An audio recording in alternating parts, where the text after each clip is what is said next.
মিনা, তুমি আমার অনেক যত্ন করেছো, প্রতিদিনই গাছে পানি দিয়েছো। এখন থেকে তুমি রোজই অনেক অনেক কাঁঠাল খেতে পারবে। বাঘিনী, তুই মিনাকে অনেক অপমান করেছিস, তারপর আবার মিনার কাঁঠাল চুরি করতে এসেছিস। আমি তোকে শাস্তি দিচ্ছি, এই নে এখন থেকে শাস্তি ভোগ কর। আজ আমি খেলবো না রে। আমাদের কাঁঠাল গাছে আমার আম্মু কাঁঠাল পারবে। আমাদের কাঁঠাল গাছে অনেক কাঁঠাল ধরেছে। তুইও কি যাবি? গেলে তুইও কাঁঠাল খেতে পারবি রে। ও মা, কাঁঠাল খাবি? তোরা রোজ রোজ কাঁঠাল খাস? ও, তোদের তো কাঁঠালের বাগান আছে। আমি কখনো কাঁঠাল খাইনি রে। আমার যে কাঁঠাল খেতে খুব ইচ্ছে করে। চল না, আমিও যাব তোর সাথে। এরপর মিনা ও বান্টিদের কাঁঠাল বাগানের উদ্দেশ্যে চলে যায় কাঁঠাল খাওয়ার জন্য।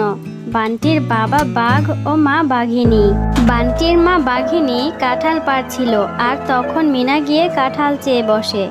বাঘিনী কাকি, আমাকে কি একটু কাঁঠাল দেবে? তোমাদের তো অনেক কাঁঠাল, আমি কখনোই কাঁঠাল খাইনি গো। কোত্থেকে যে সব ছোট লোকগুলো আসে, একটা কাঁঠালের দাম জানিস? তুই কাঁঠাল খেতে চাইছিস? কাঁঠালের অনেক টাকা দাম। আমি তোকে কাঁঠাল দিতে পারবো না। তোর বাবা মা কখনো কিনে খাওয়ায়নি? তোর বাবা মাকে গিয়ে বল কাঁঠাল কিনে দিতে। কি করে খাবি? তোর মাঝে মানুষের বাড়িতে কাজ করে। মা, আমাদের গাছে তো অনেক কাঁঠাল ধরেছে, মিনাকে একটু কাঁঠাল খেতে দাও না মা। ও কোনোদিন কাঁঠাল খায়নি মা। আমি না হয় আজকে কাঁঠাল খাবো না। আমার কাঁঠালটুকুই মিনাকে দিয়ে দাও। বান্টি, তোকে না বলেছে এসব ছোট লোকের বাচ্চার সাথে খেলবি না? আর মিনার জন্য তোর দরদ উতলে উঠছে। এই কিসের বন্ধুত্ব রে? ওদের সাথে আমাদের কিসের সম্পর্ক? আর যেন দেখি না তুই মিনার সাথে খেলতে গেছিস। মিনা, কাঁঠাল খেতে হলে টাকা লাগবে। যা, তোর মায়ের থেকে টাকা নিয়ে আয়, তারপর তোকে কাঁঠাল খেতে দেব। আর আমার বাগানের ধারের কাছেও যেন তোকে দেখি না। বল্টুর সাথেও খেলতে আসবি না, বুঝলি?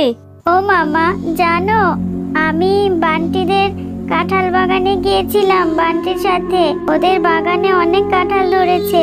আমি বাঘিনী কাকিমায়ের কাছে একটু কাঁঠাল খেতে চাইলাম। বাঘিনী কাকিমা আমাকে অনেক কথা বলে তাড়িয়ে দিল। বলেছে আমরা ছোট লোক, কাঁঠাল কিনে খেতে পারবো না। টাকা দেব, তাই আমাদের কাঁঠাল দেবে। তুই কেন গিয়েছিস রে মা কাঁঠাল চাইতে? জানিসই তো মানুষের বাড়িতে জের কাজ করি, দুবেলা দুমুঠো ভাত জোটাতে কত কষ্ট করতে হয় আমায়। তোর বাবা চলে যাওয়ার পরে কি কষ্ট করে সংসারটা চালাচ্ছি, তোর লেখাপড়া করাচ্ছি। তুই মন খারাপ করিস না রে মা, আমি টাকা জমিয়ে তোকে কাঁঠাল কিনে দেব।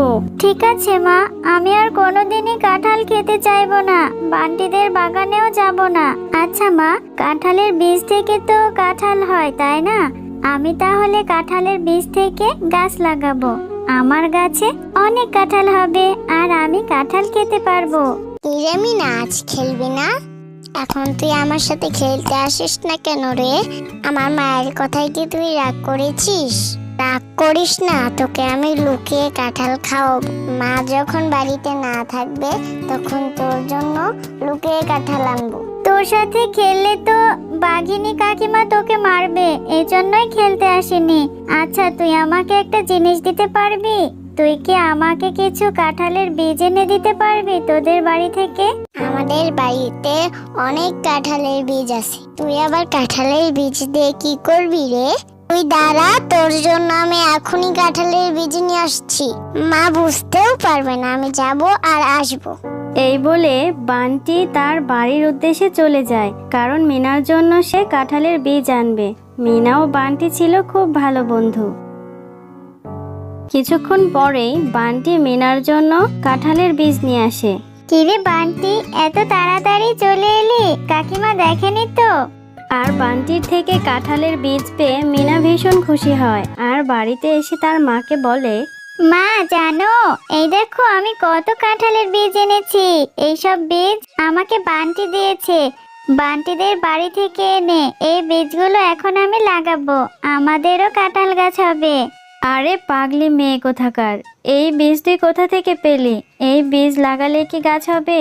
সেই কত দেরি হবে। ঠিক আছে, তোর যেহেতু ইচ্ছা তুই কাঁঠালের বীজ থেকে কাঁঠাল গাছ হবে, তুই কাঁঠাল খাবি, তাহলে লাগা। এরপর মিনা তার মায়ের কথা মতো তার বাড়ির উঠোনের এক পাশেই কাঁঠালের বীজগুলো লাগাতে থাকে। বেশ কিছুদিন পর মিনা দেখতে পায় তার সেই বীজ থেকে সুন্দর একটি গাছের চারা হয়েছে। ও মামা, দেখো না কত বড় একটা গাছের চারা হয়েছে। এই গাছে কাঁঠাল ধরবে, তাই না মা? এরপর মিনা তার চারা গাছটিতে প্রতিদিনই সকাল বিকাল পানি দিতে থাকে আর গাছটির অনেক যত্ন নিতে থাকে যাতে তাড়াতাড়ি বড় হয়। মা, গাছে প্রতিদিনই পানি দিচ্ছি, বড় হচ্ছে না কেন মা? কবে বড় হবে গাছ? কবে কাঁঠাল ধরবে? কাঁঠাল হলে তো অনেক মজা হবে, তাই না মা? এভাবে কাঁঠাল গাছের যত্ন নিতে নিতে এক সময় মিনার কাঁঠাল গাছে অনেকগুলো কাঁঠাল হয় আর মিনা অনেক আনন্দে থাকে। সে খুশিতে আত্মহারা হয়ে নাচতে থাকে। আরে পাগলি মেয়ে, নাচবি নাচবি, চল আগে কিছু কাঁঠাল পাড়ি, তারপর কাঁঠাল খাবি, আর কিছু কাঁঠাল বিক্রিও করা যাবে। মিনা, তুমি অনেক ভালো মেয়ে। তুমি আমাদের অনেক যত্ন নিয়েছো। এই গাছটার এত যত্ন করেছো যে আমরা অনেক পরিপুষ্ট হয়েছি। এই গাছের কাঁঠাল তুমি যতদিন ইচ্ছে খেতে পারবে। তুমি যতই কাঁঠাল ছিঁড়ো না কেন, কখনোই এই গাছের কাঁঠাল শেষ হবে না। মা, দেখো না আমাদের গাছের কাঁঠাল তো কথাও বলতে পারে। আমাদের গাছের কাঁঠাল কত সুন্দর, দেখো না কথা বলছে আমার সাথে, আবার বলছে এই গাছের কাঁঠাল নাকি কখনো শেষ হবে না। হ্যাঁ, তাই তো। এটা তো অবাক করা কথা, কাঁঠাল আবার কথা বলতে পারে। তা তো ভালোই, আমরা সারা বছর এ গাছের কাঁঠাল বিক্রি করতে পারবো। কাঁঠাল রানী, তোমাকে অনেক ধন্যবাদ। কাঁঠালের সাথে কথা বলে মিনা একটা কাঁঠাল কেটে খেতে থাকে আর মিনার মা কাঁঠাল কাটতে থাকে। কাঁঠাল নিয়ে বাজারে বিক্রি করতে যাবে। কাঁঠাল আছে গো, কাঁঠাল পাকা পাকা মিষ্টি বড় বড় কাঁঠাল, কে কে নেবেন চলে আসুন। এ কি, এটা তো দেখছি মিনার মা শেফা শিয়ালিনী। এই ছোট লোক আবার এত বড় বড় পাকা কাঁঠাল কোত্থেকে পেলো? আমাকে তো বিষয়টা দেখতে হবে। আজই ওদের বাড়িতে যাব। ও, তোরা কাঁঠাল গাছ লাগিয়েছিস? দাঁড়া, আজ তোদের সব কাঁঠাল পেড়ে নিয়ে যাব। তারপর বুঝবি কিভাবে তোরা কাঁঠাল বিক্রি করিস, সেটা দেখবো আমি। এরপরই মিনাদের গাছের কাঁঠাল কথা বলে ওঠে আর তখনই মিনা আর মিনার মা সেখানে চলে আসে। বাঘিনী, তুমি অনেক লোভী। তুমি মিনার গাছের কাঁঠাল চুরি করতে এসেছো। এক সময় তুমি মিনাকে অপমান করে তাড়িয়ে দিয়েছিলে। আমি কাঁঠাল রানী হয়ে তোমাকে এর জন্য শাস্তি দেব। এই নাও, তোমাকে আমি ইলেকট্রিক শক দিয়ে দিলাম। এখন তুমি জ্বলতে থাকো। এ আবার কোন জাদুর কাঁঠাল? আমি মরে যাচ্ছি, আমাকে বাঁচাও। আমি আর কখনো কাঁঠাল চুরি করতে আসবো না। মিনা, আমাকে বাঁচা, আমি মরে যাচ্ছি। কাঁঠাল আমায় ছেড়ে দাও। কাঁঠাল রানী, তুমি বাঘিনী কাকিমাকে ছেড়ে দাও প্লিজ। উনি যে আমার বন্ধু বান্টির মা। বাঘিনী কাকি মরে গেলে আমার বন্ধু ভীষণ কষ্ট পাবে। তুমি ওনাকে ক্ষমা করে দাও। আমি শুধু মিনার কথাই তোকে ক্ষমা করে দিচ্ছি। এই নে, আমি তোর গায়ের সব ইলেকট্রিক উঠিয়ে নিচ্ছি। আর কখনো এরকম করবি না, না হলে তোকে আরো বড় শাস্তি দেব। এখন থেকে ভালো হয়ে যাবি, বুঝলি?